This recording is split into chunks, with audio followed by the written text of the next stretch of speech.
ನಿರ್ಮಾಪಕರ ಸಂಘದ ಅಧ್ಯಕ್ಷರು ತಾವು. ಸೊ ಈಗ ಕರ್ನಾಟಕ ಸರ್ಕಾರದಿಂದ ತೆರಿಗೆ ಹೆಚ್ಚುವರಿ ಮಾಡಿರ್ತಕ್ಕಂಥದ್ದು ಒಬ್ಬ ನಿರ್ಮಾಪಕನಿಗೆ ನಿರ್ಮಾಪಕ ಸಂಘದ ಅಧ್ಯಕ್ಷನಾಗಿ ನಿಮಗೆಲ್ಲ ಆ್ಯಂಗಲಲ್ಲೂ ಗೊತ್ತಾಗಿರುತ್ತೆ ಎಷ್ಟು ಸಮಸ್ಯೆಗಳಾಗುತ್ತೆ ಅಂತ. ಈಗ ಸುದ್ದಿಗೋಷ್ಠಿ ಕರೆದಿದ್ದಾರೆ ಫಿಲ್ಮ್ ಚೇಂಬರ್ನಲ್ಲಿ. ಸೊ ಯಾವೆಲ್ಲ ವಿಚಾರಕ್ಕೆ ಮತ್ತೆ ತೆರಿಗೆ ಎಷ್ಟು ಹೆಚ್ಚುವರಿ ಮಾಡಿದ್ದಾರೆ, ಇದರಿಂದ ನಿರ್ಮಾಪಕರಿಗೆ ಏನೆಲ್ಲ ತೊಂದರೆಗಳಾಗುತ್ತೆ ಅನ್ನೋದು.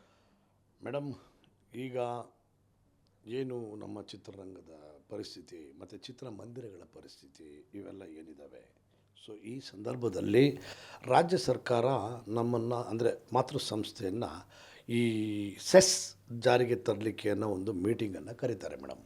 ಆ ಮೀಟಿಂಗಿನ ಸಂದರ್ಭದಲ್ಲಿ ನಾವು 9-11-23 ಅಂದರೆ ಲಾಸ್ಟ್ ನವಂಬರಲ್ಲಿ ಮಾತೃ ಸಂಸ್ಥೆಯಿಂದ ಒಂದು ಪತ್ರವನ್ನು ಬರೀತೀವಿ.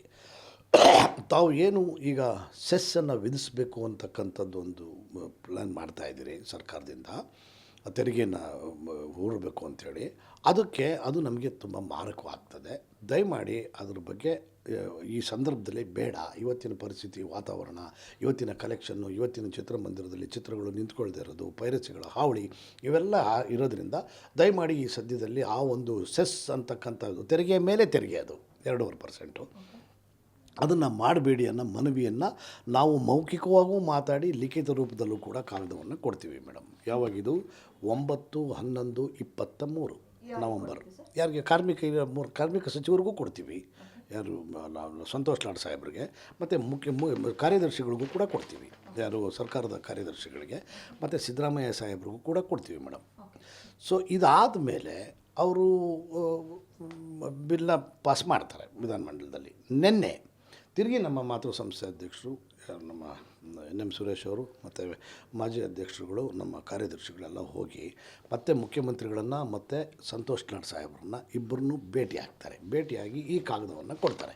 ನಾವು ಅವತ್ತೂ ಕೂಡ ತಮಗೆ ಮನವಿ ಮಾಡ್ಕೊಂಡಿದ್ವಿ, ಈಗಲೂ ಕೂಡ ತಾವು ತಿರುಗಿ ಅದು ಇಂಪ್ಲಿಮೆಂಟ್ ಆಗೋಗ್ಬಿಟ್ಟಿದೆ, ಇದರಿಂದ ನಮಗೆ ಹೊರೆ ಆಗುತ್ತೆ ಅಂತ.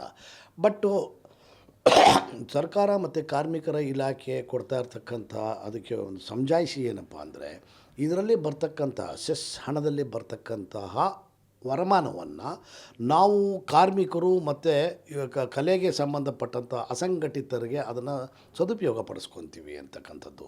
ಆದರೆ ಇವತ್ತಿನ ಪರಿಸ್ಥಿತಿ, ಇವತ್ತಿನ ವಾತಾವರಣ, ಇವತ್ತಿನ ಥಿಯೇಟ್ರ್ಗಳಲ್ಲಿ ಗಳಿಕೆ ಕುಸಿದ ಹೋಗ್ತಿರೋದ್ರಿಂದ ಈ ಸೆಸ್ ಹಣ ಅಂತಕ್ಕಂಥದ್ದು 2% ಏನು ಕಟ್ತೀವಿ ಅದು ಉದ್ಯಮದ ಮೇಲೆ ಬರುತ್ತಲ್ವ.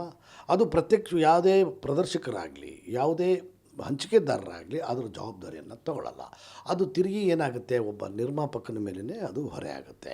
ಕೋಟ್ಯಾಂತರ ರೂಪಾಯಿ ಬಂಡವಾಳವನ್ನು ಹೂಡಿ ಕೋಟ್ಯಾಂತರ ರೂಪಾಯಿ ಕಲೆಕ್ಷನ್ ಬರ್ತಕ್ಕಂತಹ ಚಿತ್ರಗಳಿಗೆ ಹೆಚ್ಚಿನ ರೀತಿಯ ಸಮಸ್ಯೆ ಆಗುತ್ತೆ. ಇನ್ನು ಸಣ್ಣ ಚಿತ್ರಗಳು ಅಂದರೆ ದೊಡ್ಡ ನಟರಲ್ಲ, ನಾನು ಚಿತ್ರದಲ್ಲಿ ದೊಡ್ಡದು ಚಿಕ್ಕದು ಅನ್ನಲ್ಲ, ಎಕ್ಸ್ಪೆರಿಮೆಂಟಲ್ ಮೂವೀಸ್ ಅಂತ ಕರಿತೀವಿ. ಪ್ರಯೋಗಾತ್ಮಕವಾದಂಥ ಚಿತ್ರಗಳನ್ನು ಮಾಡಿದಂಥ ಸಂದರ್ಭದಲ್ಲಿ ಒಳಗೆ ಬಾ ಅಂತ ಕರೆಯೋಂಥ ಹೀರೋಗಳು ಯಾರೂ ಇರಲ್ಲ. ಅಂಥವ್ರಿಗೆ ಹೆಚ್ಚಿನ ಸಂಖ್ಯೆಯಲ್ಲಿ ಇದು ಕಷ್ಟ ಆಗುತ್ತೆ. ಟಿಕೆಟ್ ದರದ ಮೇಲೆ ಈ ಥರ ಮಾಡೋದು ಅಂದರೆ ಅದು ಹೊರೆ ಆಗುತ್ತೆ ಅಂತಕ್ಕಂಥ ಉದ್ದೇಶ ಇಟ್ಕೊಂಡು 95% ಎಕ್ಸ್ಪೆರಿಮೆಂಟಲ್ ಮೂವಿಗಳು, ಹೊಸ ನಟರ ಚಿತ್ರಗಳು ಮತ್ತು ಆ ಥರದ್ದು ಚಿತ್ರಗಳೇ ಜಾಸ್ತಿ ಇರ್ತವೆ. ಸೊ ಹೀಗಾಗಿ ಅವ್ರಿಗೆ ಕೆಲವರು ಇವಾಗ ನಮ್ಮಲ್ಲಿ ಕೆಲವರು ಮಾತಾಡ್ತಾರೆ, ಏನು 2.5 ರೂಪಾಯಿ ಅಲ್ವೇನ್ರಿ, ಅದಕ್ಕೆ ಯಾಕ್ರಿ ತಲೆ ಕೆಡಿಸ್ಕೋಬೇಕು ಅನ್ನೋಂಥ ಮಾತಾಡ್ತುನ ಅದನ್ನು ಸರ್ಕಾರನೂ ಹೇಳುತ್ತೆ, ಇವರು ಹೇಳ್ತಾರೆ. ಆದರೆ ಪರೋಕ್ಷವಾಗಿ 95% ನಿರ್ಮಾಪಕರುಗಳ ಮೇಲೆ ಅದು ಹೆಚ್ಚಿನ ಹೊರೆ ಆಗುತ್ತೆ ಅಂತಕ್ಕಂಥದ್ದು. ಆಮೇಲೆ ಸಿದ್ದರಾಮಯ್ಯ ಸಾಹೇಬರು 16-17ರಲ್ಲಿ ಅವರು ಚಿತ್ರರಂಗಕ್ಕೆ ಮತ್ತು ಅವರ ಸರ್ಕಾರ ಚಿತ್ರರಂಗಕ್ಕೆ ಅಪಾರವಾದಂಥ ಕೊಡುಗೆಯನ್ನು ಕೊಟ್ಟಿದ್ದಾರೆ, ಅದ್ರ ಬಗ್ಗೆ ಎರಡು ಮಾತಿಲ್ಲ. ಆದರೆ ಈ ಅಸಂಘಟಿತರನ್ನ ಪೋಷಣೆ ಮಾಡೋದಕ್ಕೆ ಅಂತ ಹೇಳಿದಿದೆ, ಅದಕ್ಕೆ ಅದರದ್ದೇ ಆದಂಥ ಅಕಾಡೆಮಿಗಳಿದ್ದಾವೆ. ಈಗ ನಮಗೂ ಕೂಡ 16ರಲ್ಲಿ ಚಲನಚಿತ್ರ ಅಕಾಡೆಮಿಗೆ 10 ಕೋಟಿ ರೂಪಾಯಿಯನ್ನು ಮೀಸಲಾಗಿಟ್ಟಿದ್ದರು. ಯಾರು? ಇದೇ ಮುಖ್ಯಮಂತ್ರಿಗಳು, ಯಾರು? ಸಿದ್ದರಾಮಯ್ಯ ಸಾಹೇಬರು. ಅದರಿಂದ ಬರ್ತಕ್ಕಂಥ ಬಡ್ಡಿ ಹಣದಲ್ಲಿ ಚಿತ್ರರಂಗಕ್ಕೆ ಸಂಬಂಧಪಟ್ಟಂಥ ಸಮಗ್ರ, ಅದು ಕಾರ್ಮಿಕರ ಒಕ್ಕೂಟ ಇರ್ಬೋದು, ತಾಂತ್ರಿಕ ವರ್ಗದವ್ರು ಇರ್ಬೋದು, ನಿರ್ದೇಶಕರು ಇರ್ಬೋದು, ಕಲಾವಿದರು ಇರ್ಬೋದು, ಯಾರಿಗೆ ಏನೇ ಸಮಸ್ಯೆ ಆದ್ರೂ ಕೂಡ ಮಾತೃ ಸಂಸ್ಥೆ ರೆಕಮೆಂಡ್ ಮಾಡಿ ಕೊಟ್ಟು, ಅಂದರೆ ರೆಕಮೆಂಡ್ ಮಾಡಿ ಮೀನ್ಸ್ ಸಮಸ್ಯೆಗಳನ್ನ ಹೇಳಿದಾಗ ಅವ್ರಿಗೆ ಇಂತಿಷ್ಟು ಹಣ 70,000 ರೂಪಾಯಿ ಹಣವನ್ನು ದೇಣಿಗೆ ರೂಪದಲ್ಲಿ ಕೊಡ್ತಾರೆ, ಅವ್ರಿಗೆ ಸಹಾಯ ಆಗಲಿ ಅಂತೇಳಿ.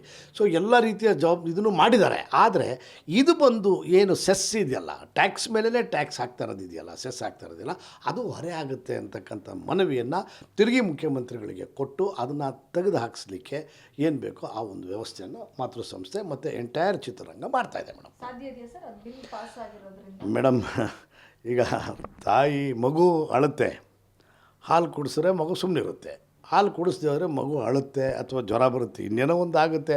ಆ ಥರ ನಾವು ಮಕ್ಕಳಿದ್ದಾಗೆ ನಾವು ಅವ್ರನ್ನ ಬೇಡ್ಕೋಬೇಕಾದ್ದು, ಕೇಳ್ಕೋಬೇಕಾದ್ದು ನಮ್ಮ ಧರ್ಮ. ಈಗ ನಾನು ನಿಮಗೊಂದು ಸಣ್ಣ ಉದಾಹರಣೆ ಕೊಡ್ತೀನಿ. ಈಗ ಮೊನ್ನೆ ಈ ಉದ್ಯೋಗದಲ್ಲಿ ಪ್ರೈವೇಟ್ ಕಾರ್ಖಾನೆಗಳು ಮತ್ತು ಆಫೀಸ್ಗಳಲ್ಲಿ ಕನ್ನಡಿಗರಿಗೆ ಉದ್ಯೋಗ ಕೊಡಬೇಕು ಅಂತಕ್ಕಂಥ ಒಂದು ಇದನ್ನು ಏನು ಬಿಲ್ ಪಾಸ್ ಮಾಡಿದ್ರು, ಅದನ್ನು ಭಾಳಷ್ಟು ಜನ ಇಂಡಸ್ಟ್ರಿಯಲಿಸ್ಟ್ಗಳು ಅದನ್ನು ವಿರೋಧ ವ್ಯಕ್ತಪಡಿಸಿದ್ರು. ಆ ವಿರೋಧ ವ್ಯಕ್ತಪಡಿಸೋಂಥ ಸಂದರ್ಭದಲ್ಲಿ ಅದನ್ನು ಇವರು ತಡೆ ಹಿಡಿದಿದ್ದಾರೆ. ಅದೇ ರೀತಿ ಈಗ ಚಿತ್ರರಂಗದ ಬಗ್ಗೆ ನಮ್ಮ ಮುಖ್ಯಮಂತ್ರಿಗಳಿಗಾಗಲಿ, ಸರ್ಕಾರದಲ್ಲಿರ್ತಕ್ಕಂಥ ಕ್ಯಾಬಿನೆಟ್ ಮಂತ್ರಿಗಳಿಗಾಗಲಿ ಅಪಾರವಾದಂಥ ಗೌರವ ಇರೋದರಿಂದ ಪ್ರಾಯಶಃ ನಾವು ಕೇಳಿದ್ರೆ ನಮ್ಮ ನಮ್ಮ ನಮ್ಮ ಮನವಿ ಅವ್ರ ಹೋಗೊಟ್ಟು ಅವ್ರ ಮನದಟ್ಟಾದರೆ ತೆಗಿಬೋದಲ್ಲ ಮೇಡಮ್, ಅವಕಾಶ ಇದೆಯಲ್ವಾ? ಈಗ ಟ್ಯಾಕ್ಸ್ ಮೇಲೆ ಟ್ಯಾಕ್ಸ್ ಅಂದರೆ ಸರ್, ಇಷ್ಟರವರೆಗೂ ಒಂದು ಸಿನಿಮಾ ನಿರ್ಮಾಪಕರ ಮೇಲೆ ಎಷ್ಟು ಟ್ಯಾಕ್ಸ್ ಬೀಳ್ತಿತ್ತು, ಈಗ ಎಷ್ಟು ಪರ್ಸೆಂಟೇಜ್ ಜಾಸ್ತಿ ಆಗಿದೆ ಮೇಡಮ್? ಈಗ ನಿಮಗೆ ನಾನು ಹೇಳ್ತೀನಿ, ನಮ್ಮ ರಾಜ್ಯ ಸರ್ಕಾರಗಳು ಅಂತೀನಿ ನಾನು, ರಾಜ್ಯ ಸರ್ಕಾರ ಅಲ್ಲ, ಸರ್ಕಾರಗಳು ಅವತ್ತಿನ ಸಂದರ್ಭದಲ್ಲಿ ಏನು ಮಾಡ್ತಿತ್ತು, ಪ್ರಾದೇಶಿಕ ಭಾಷೆಯ ಚಿತ್ರಗಳಿಗೆ, ಅಂದರೆ ಪ್ರಾದೇಶಿಕ ಭಾಷೆ ಅಂದರೆ ಕನ್ನಡ, ನಮ್ಮ ಸರ್ಕಾರದ ಕಣ್ಣಲ್ಲಿ ಪ್ರಾದೇಶಿಕ ಭಾಷೆ ಅಂದರೆ ಕನ್ನಡ,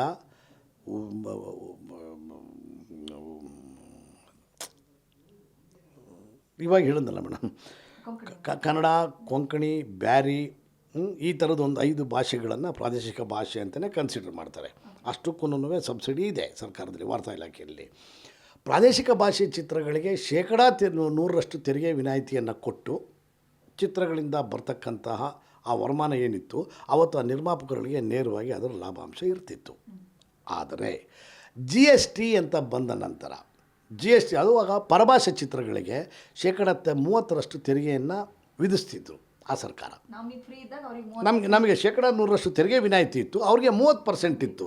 ಸೊ ಅದರಲ್ಲಿ ಬರ್ತಕ್ಕಂಥ ತೆರಿಗೆ ಹಣದಲ್ಲಿ ಸಬ್ಸಿಡಿಗಳನ್ನು ಮತ್ತು ಅಕಾಡೆಮಿಗಳಿಗೆ ಇದಕ್ಕೆಲ್ಲ ಹಣವನ್ನು ಕೊಡ್ತಿದ್ರು, ಅದೆಲ್ಲ ಕರೆಕ್ಟು. ಆದರೆ GST ಅಂತ ಬಂದದ್ದು ನಮಗೇನಾಯಿತು, ಪ್ರತಿಯೊಂದಕ್ಕೂ GST ಹೊರೆ ಆಯಿತು ಮೇಡಮ್. ಈಗ ಯಾವುದನ್ನ ಒಂದು ಪ್ರಾಡಕ್ಟನ್ನು ನೀವು ತಯಾರು ಮಾಡಿದ್ರೆ, ಇದೊಂದು ಹಾಳೆ, ಇದನ್ನು ತಯಾರು ಮಾಡೋದಕ್ಕೆ ಏನು ಬೇಕೋ ಅಷ್ಟಕ್ಕೆ ಮುಗ್ದೋಗ್ಬಿಡೋದು. ನಮ್ಮ ಸಿನಿಮಾದಲ್ಲಿ ಹಂಗೆ ಆಗಲ್ಲ ಮೇಡಮ್. ಸಿನಿಮಾದಲ್ಲಿ ನಾವು ಓಪನಿಂಗ್ ಡೇ ಏನು ಮುಹೂರ್ತ ಅಂತ ಮಾಡ್ತೀವಿ, ಆ ಮುಹೂರ್ತದಲ್ಲಿ ತರ್ತಕ್ಕಂಥ ಒಂದು ಮಿನರಲ್ ವಾಟರ್ ಬಾಟ್ಲಿಗೂ ಕೂಡ GST ಕಟ್ತೀವಿ. ಒಂದು ರಿಲಯನ್ಸಲ್ಲಿ ನಿಂಬೆಹಣ್ಣು ತೊಗೊಂಡ್ರೆ ಅದಕ್ಕೂ ಕೂಡ ನಾವು GST ಕಟ್ತೀವಿ.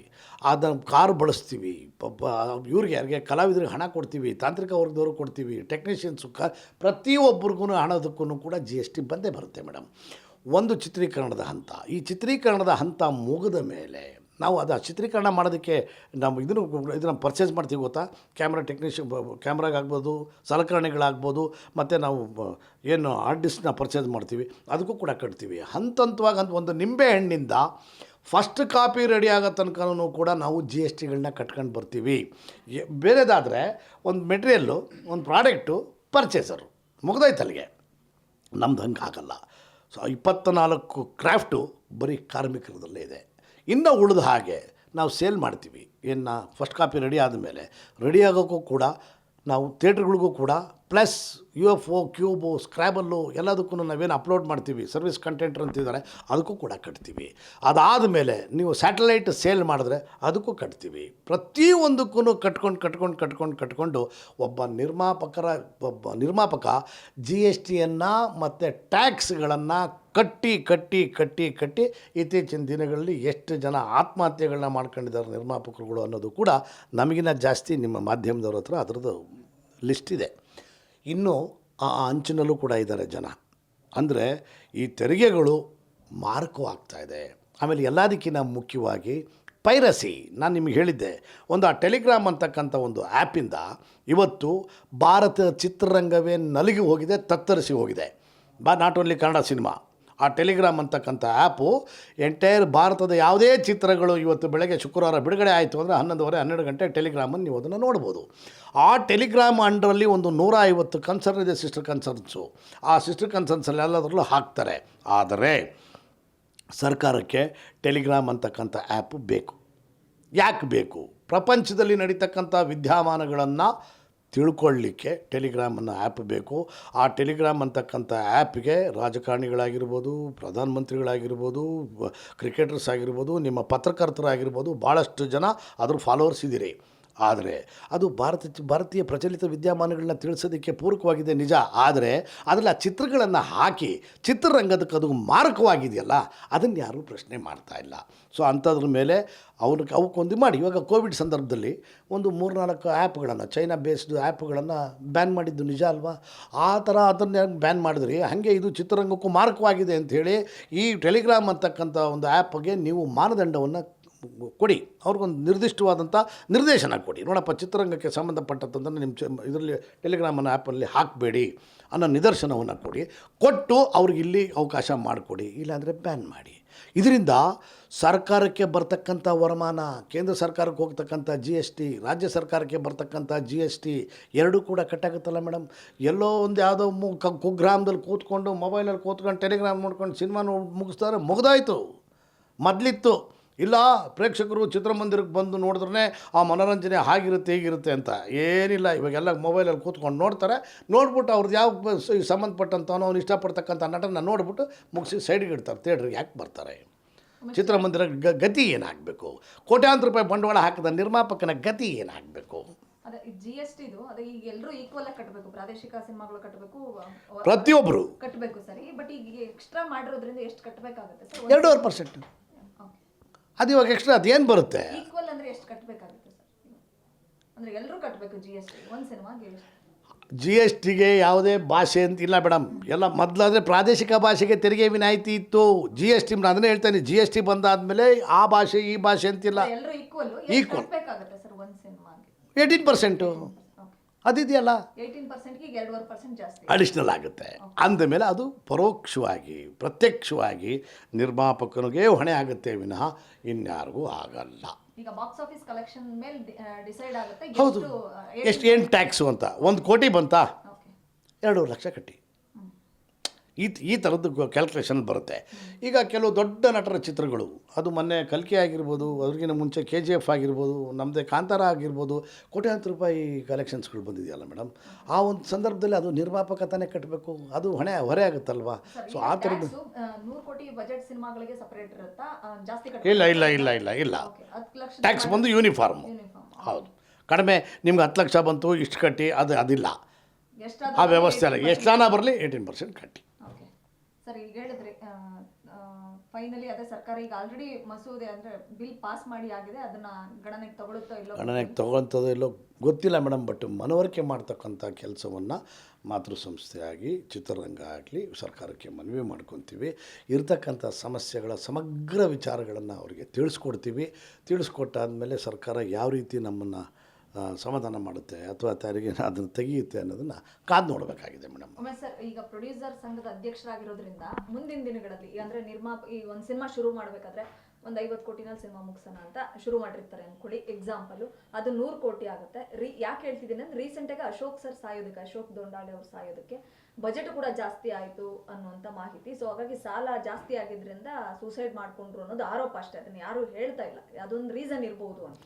ಒಂದು ಸಿನಿಮಾ ಶುರು ಮಾಡಿದಾಗ ನಿರ್ಮಾಪಕರನ್ನ ಕೂರಿಸಿ ಆ ಥರದ್ದು ಏನಾದರೂ ಮಾಡೋದಕ್ಕೆ ಚಾನ್ಸಸ್ ಇದೆಯಾ, ಅಥವಾ ಅದು ನಿಮ್ಮ ಸೆಕ್ಟರಿಗೆ ಬರಲ್ವಾ, ಅಥವಾ ಹೇಗೆ?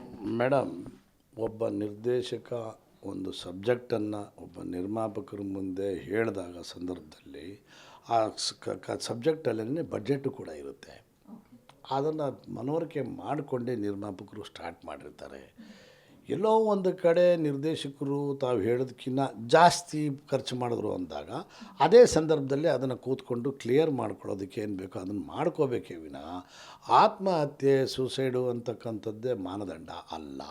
ಅಥವಾ ಆ ಥರದ ಸಮಸ್ಯೆಗಳಾದಾಗ ವಾಣಿಜ್ಯ ಮಂಡಳಿ ಇದೆ, ನಿರ್ಮಾಪಕರ ಸಂಘ ಇದೆ, ನಿರ್ದೇಶಕರ ಸಂಘ ಇದೆ, ಅಲ್ಲಿ ಬಂದು ಕೂತ್ಕೊಂಡು ಮಾತಾಡಿದಾಗ ಅವಕ್ಕೊಂದು ತಾರ್ಕಿಕ ಅಂತ್ಯ ಕಾಣಿಸ್ಬೋದು. ಬಟ್ ಆ ಥರದ ಕೆಲಸಗಳನ್ನು ಕೆಲವರು ಮಾಡ್ತಾರೆ. ಎಷ್ಟೋ ಸಮಸ್ಯೆಗಳನ್ನು ನಾವಿಲ್ಲಿ ಕೂತ್ಕೊಂಡು ಬಗೆಹರಿಸಿದ್ದೀವಿ. ಇನ್ನು ಕೆಲವರು ಮಾನಸಿಕ ದುಗುಡತೆ, ಅವರ ಒಂದು ಮಾನಸಿಕ ಸ್ಥಿತಿಗತಿ ಆ ರೀತಿಯ ಒಂದು ಕೆಲಸಗಳಿಗೆ ಕೈ ಹಾಕಿಸುತ್ತೆ ಅಂತ ನಾನು ಅಂದ್ಕೊಂಡಿದ್ದೀನಿ ಮೇಡಮ್. ಅದಾಗಬಾರ್ದು ಅಷ್ಟೇ. ಯಾರೇ ಮಾಡಿಕೊಂಡ್ರೂ ಕೂಡ ಆತ್ಮಹತ್ಯೆ ಅದು ಫೈನಲ್ ಅಲ್ಲ, ಅದು ಅದು ಅದು ಬಾಲಿಶ. ಮಾರ್ಟಿನ್ ಬಗ್ಗೆ ಏನಾದರೂ ಕ್ಲಾರಿಟಿ ಕೊಡೋರು? ಮಾರ್ಟಿನ್ ಬಗ್ಗೆ ಮೇಡಮ್, ಅದು ಅವ್ರದ್ದು ಸಮಸ್ಯೆ ಇದ್ದಾಗ, ಅಂದರೆ ನಿರ್ದೇಶಕರು ನಿರ್ಮಾಪಕರು ಸಮಸ್ಯೆ ಇದ್ದಾಗ ಅದನ್ನು ನಾವು ಇಲ್ಲಿ ವಾಣಿಜ್ಯ ಮಂಡಳಿಗೆ ಕರೆಸಿದ್ವಿ, ಇಲ್ಲೇ ಕೂರಿಸಿ ಅದನ್ನು ಕ್ಲಿಯರ್ ಮಾಡಿದ್ವಿ. ಬಟ್ ಈಗ ಬಂದಿರೋದು ಇದು ಅವತ್ತು ಪರ್ಟಿಕ್ಯುಲರ್ ಇದೇ ವಿಚಾರಕ್ಕೆ ಅಂತ ಕಮಿಷನ್ ವಿಷಯ ಅಲ್ಲ ಮೇಡಮ್. ಇವಾಗಿನ ಕಮಿಷನ್ ಆವಾಗ ಬಂದದ್ದು ತಡ ಆಗಿದೆ ಅನ್ನೋ ಒಂದು ಕಾರಣಕ್ಕೆ. ಆ ತಡ ಯಾಕಾಯಿತು ಅನ್ನೋದಕ್ಕೆ ಅವ್ರು ಕ್ಲಾರಿಫಿಕೇಷನ್ ಕೊಟ್ಟರು. ನಿರ್ದೇಶಕರು ನಿರ್ಮಾಪಕರು ಇಬ್ಬರು ಒಂದಾಗಿ ಇಲ್ಲ ನಾವು ಮಾಡ್ಕೊಂಡು ಹೋಗ್ತೀವಿ, ಅದು ಮಾಡೋಣ ಅಂತ ಹೇಳ್ಬಿಟ್ಟು ಬಂದು. ಆದರೆ ನಂತರದ ಒಡಂಬಡಿಕೆಗಳು ಅಂತ ಇರ್ತಾವಲ್ಲ, ಅವರ ಆಂತರಿಕ ವಿಚಾರಗಳು, ಆ ಆಂತರಿಕ ವಿಚಾರಗಳಲ್ಲಿ ಅವ್ರಿಗಾಗಿರ್ತಕ್ಕಂಥ ಸಮಸ್ಯೆ ಅದು ಪೊಲೀಸ್ ಮೆಟ್ಲಿ ಅದಿದೆ. ಗ್ಯಾರಂಟಿ ನ್ಯೂಸ್, ಸುದ್ದಿ ಖಚಿತ, ನ್ಯಾಯ ನಿಶ್ಚಿತ.